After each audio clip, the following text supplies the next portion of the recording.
नमस्कार दोस्तों। IAS UPSC 2017 और स्टेट पब्लिक सर्विस कमीशन के द्वारा आयोजित किए जाने वाले विभिन्न राज्यों के पीएससी और पीसीएस एग्जाम्स में कैंडिडेट्स की हेल्प करने हेतु एकेडमिक पर्पज से ये हमारी करंट अफेयर्स और एडिटोरियल की सीरीज है, जिसमें कि इस समय हम एक एडिटोरियल डिस्कस करने जा रहे हैं। हेडिंग है नए गवर्नर की चुनौतियां। आपको ध्यान ही होगा कि हाल ही में श्री उर्जित पटेल, जो कि आरबीआई के डिप्टी गवर्नर हैं इस समय, उनको प्रमोट करके आरबीआई गवर्नर नियुक्त किए जाने का प्रस्ताव रखा गया है।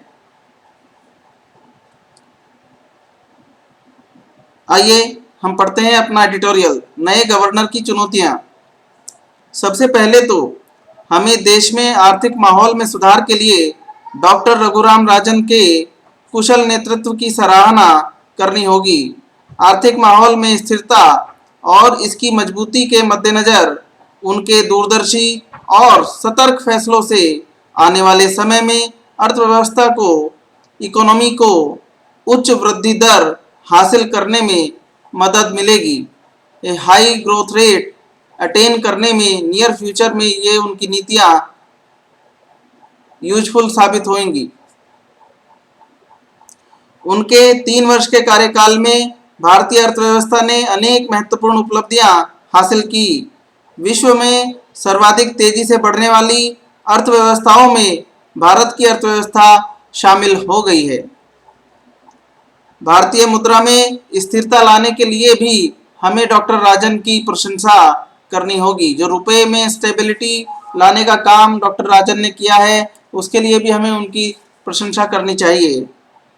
विदेशी मुद्रा के भरे भंडार, बैंकिंग प्रणाली, खासकर एनपीए से निजात पाने के बहुत सघन प्रयास, बहुत जोरदार प्रयास एनपीए की समस्या को, जो कि बैंकों की गैर निष्पादित परिसंपत्तियां होती हैं, ऐसी परिसंपत्तियां जिनका कि जो लोनिंग्स जो बैंक करते हैं और जिनकी वसूली कुछ समय बाद लगभग बंद हो जाती है, उनको आप मोटी भाषा में, वैसे एनपीए का टॉपिक जो है आगे हम फॉर्मली डिस्कस करेंगे, उसमें क्या क्या एग्जैक्टली क्या टर्म्स एंड कंडीशंस होती हैं वो हम वहाँ डिस्कस करेंगे अगली वीडियोज में। You don't worry about that.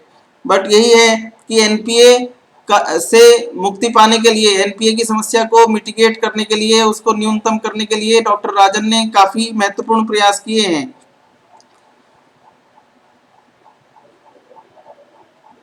अन्य उपलब्धियों में बैंक बोर्ड ब्यूरो की स्थापना करके बैंकिंग प्रणाली को प्रोत्साहन और यूनिवर्सल पेमेंट इंटरफेस सिस्टम शुरू करने के साथ ही मुद्रास्फीति को नियंत्रण में रखना डॉक्टर राजन की उपलब्धियां हैं।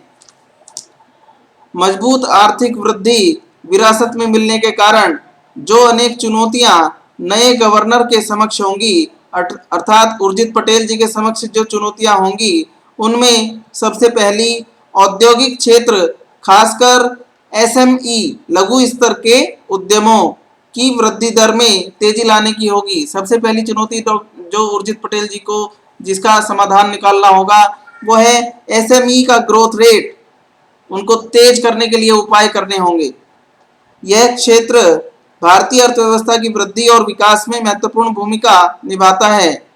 भारत के सकल घरेलू उत्पाद जीडीपी और एम्प्लॉयमेंट जनरेशन, रोजगार के सृजन, निवेश और आयात, इन्वेस्टमेंट एंड इंपोर्ट में एसएमई सेक्टर का बहुत खास योगदान होता है। जिन प्रमुख अड़चनों का एसएमई क्षेत्र को सामना करना पड़ रहा है उसमें है धन की तंगी, फाइनेंस की ऊंची लागत, वित्तीय सतर्कता की कमी, फाइनेंशियल विजिलेंस की कमी।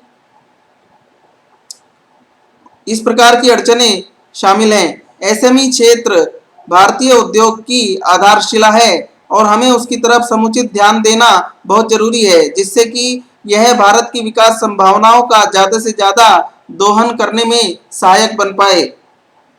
रोजगार सृजन, निर्यात बढ़ाने तथा मैन्युफैक्चरिंग के आधार पर डेवलपमेंट करने के लिए यह जरूरी है कि इस एसएमई सेक्टर को फाइनेंस आसानी से मुहैया हो, आसानी से अवेलेबल हो।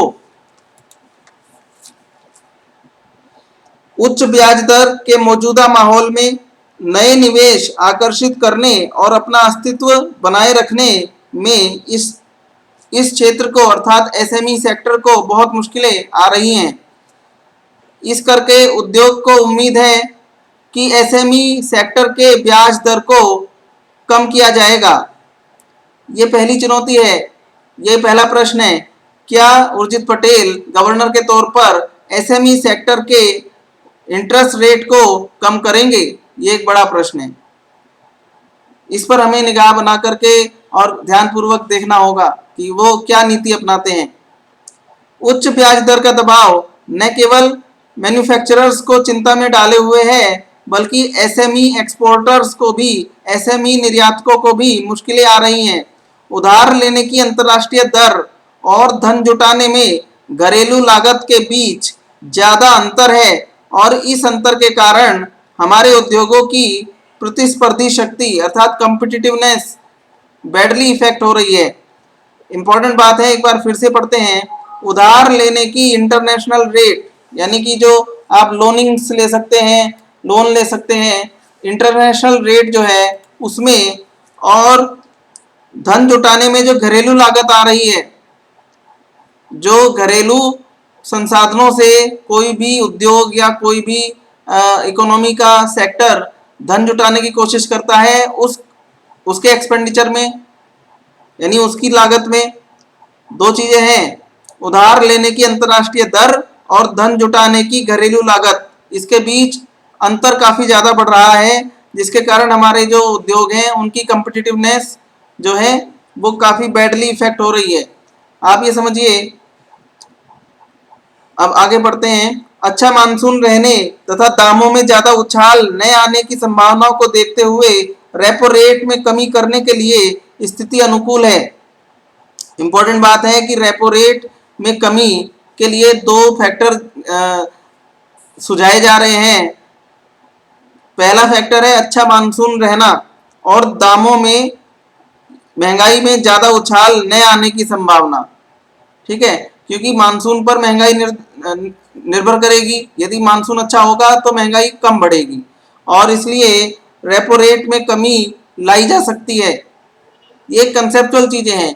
कई बार इसी प्रकार से क्वेश्चन बना करके, फॉर्मुलेट करके और वहां पर पेपर में दे दिया जा सकता है कि रेपो रेट कम करने की अनुकूल परिस्थितियां हैं। नंबर 1 अच्छा मानसून, नंबर 2 दामों पर नियंत्रण या दामों में ज्यादा उछाल ना आने की संभावना।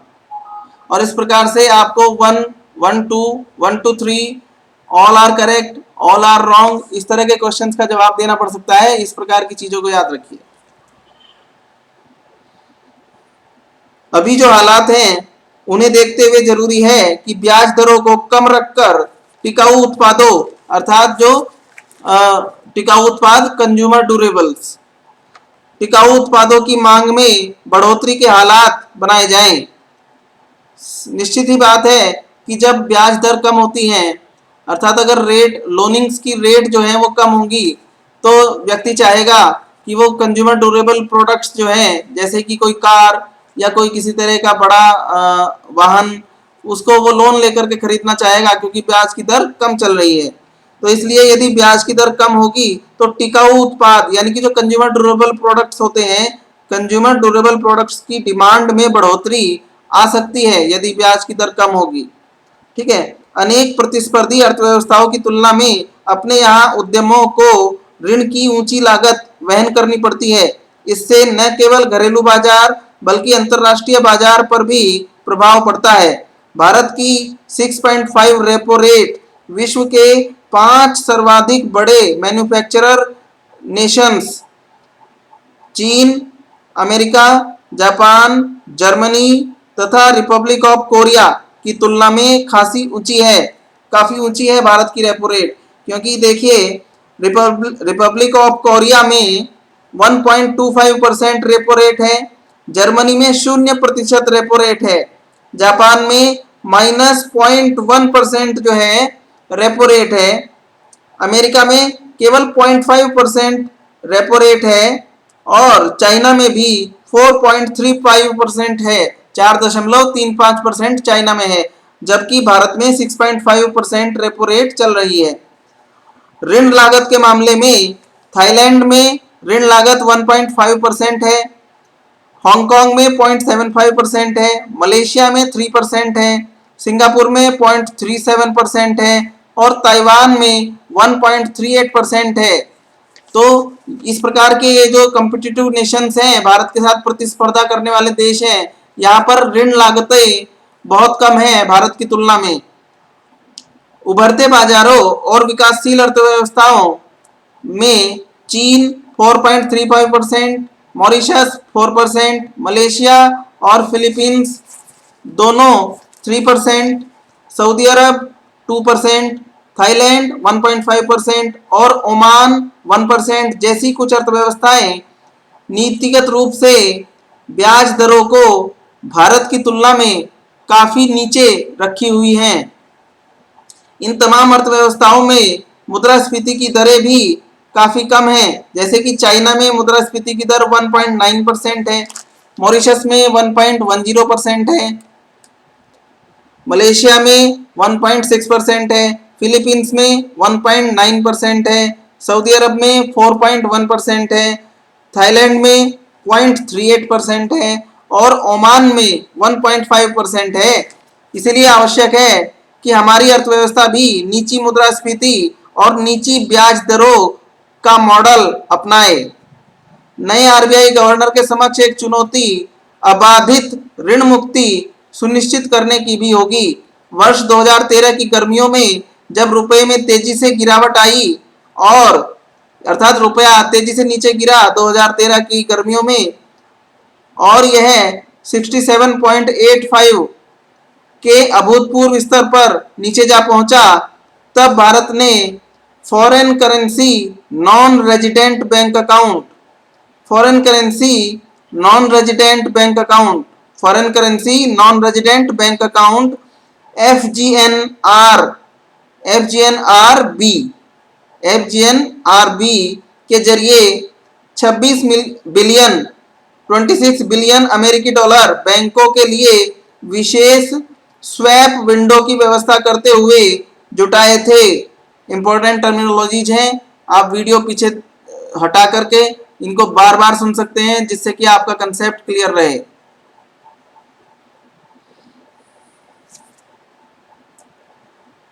तीन वर्ष के ये जो कोष जुटाए गए थे वो अगले महीने से मैच्योर होना शुरू हो जाएंगे और इसका विदेशी मुद्रा बाजार पर प्रभाव पड़ सकता है। नए गवर्नर के समक्ष एक और चुनौती व्यापक आधार वाली मौद्रिक नीति समिति मॉनेटरी पॉलिसी कमेटी में रिजर्व बैंक की तरफ से नामजद प्रतिनिधि नियुक्त करने की होगी। 2015-16 में भारत सरकार ने मौद्रिक नीति तय करने का एक नया फ्रेमवर्क डिसाइड किया था। ये इस एडिटोरियल की बैकग्राउंड है जो मैं आपसे डिस्कस कर रहा हूं। और उस मॉनेटरी पॉलिसी कमेटी में जो है 6 सदस्य होंगे, उसमें रिजर्व बैंक ऑफ इंडिया अपने एक प्रतिनिधि को नामजद नॉमिनेट करता है।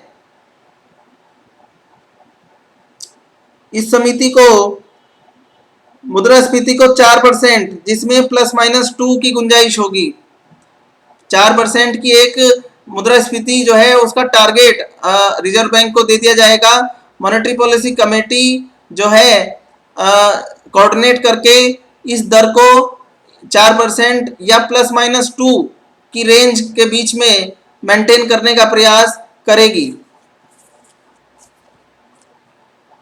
इससे पहले नहीं होता था कि आरबीआई को भारत सरकार या वित्त मंत्रालय किसी भी कारण से कोई एक उल्लिखित दर बताए, एक दर सजेस्ट करे कि आपको मुद्रास्फीति की दर इतने प्रतिशत के आसपास रखनी है, लेकिन ये रिकमेंडेशन इस तरह की पहली बार होने जा रही है, पहली बार ये इंप्लीमेंटेशन होगा।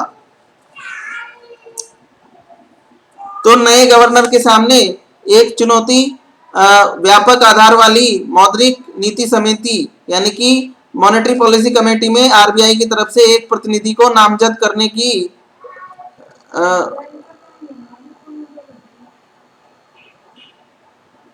उनके सामने एक व्यक्ति को, एक आरबीआई के प्रतिनिधि को मॉनेटरी पॉलिसी कमेटी में नॉमिनेट करने की चुनौती होगी।